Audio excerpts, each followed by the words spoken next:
Hi, my name's Nathan from the Beaver Lever Company. We're putting together a series of short videos to help you learn some tips and tricks about how to use your Beaver Lever Kindling Cutter. I hope it's helpful to you, and thanks for joining me. Hi, welcome to this episode of Beaver Lever Kindling Cutter Tips and Tricks. Today I just want to go over the very basic operation and mechanics of the Beaver Lever Kindling Cutter.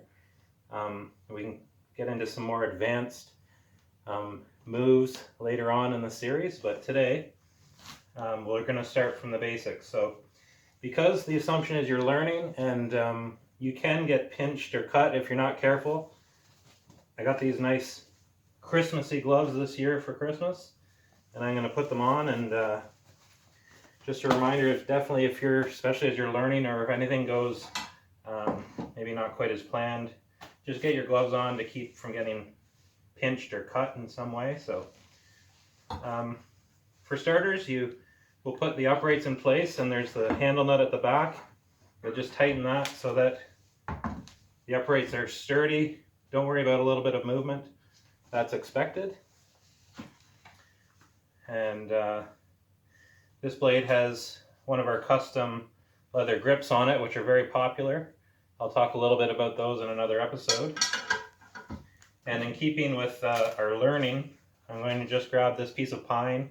It has straight grain, it's softwood, so it should be pretty easy to cut. And I'll just do a basic cut here. So the maximum length of your wood is going to be up to 16 inches, so it's dictated by the top notch. So you can see we're fine here. So typically I'll put the wood up against the uprights first, and that'll help me determine which notch to use. So I'm just going to use the notch closest to the top. It's best if the blade is fairly close to 90 degrees with the uprights. If I pick the lower notch, it pushes the wood away. And if I pick a notch that's too high, it works, but it's a bit awkward, and it pushes the cut away from the pivot point, and the most power is generated as close to that pivot point as possible. So a 90-degree cut is ideal. So once you have it set up, you can get your hands away from the cutting area and just push down. And so what happens is the blade actually gets lodged in the wood, and that's what we want, because we want the blade to pivot in the wood. There's a temptation to try and pull it back out, but actually as you lift the blade and lean the wood back, you just let it fall into the next hole. And then you're ready to cut it again. So then down it goes, kind of lean it back. Sometimes you can go down a second notch like that, which is fine.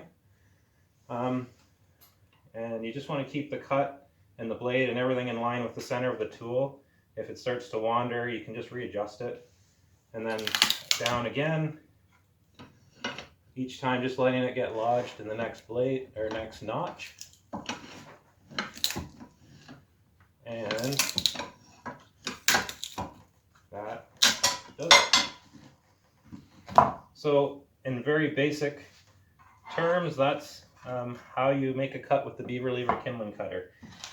Like any new tool, I kind of compare it to the first time you might have swung a hammer to hammer a nail into a piece of wood. It can be awkward, but it's something that you get better at as you practice. So again, let it stay lodged in there, but as you sort of rock the wood back as you're lifting the handle, find the next notch, just wait for it to get set up, and then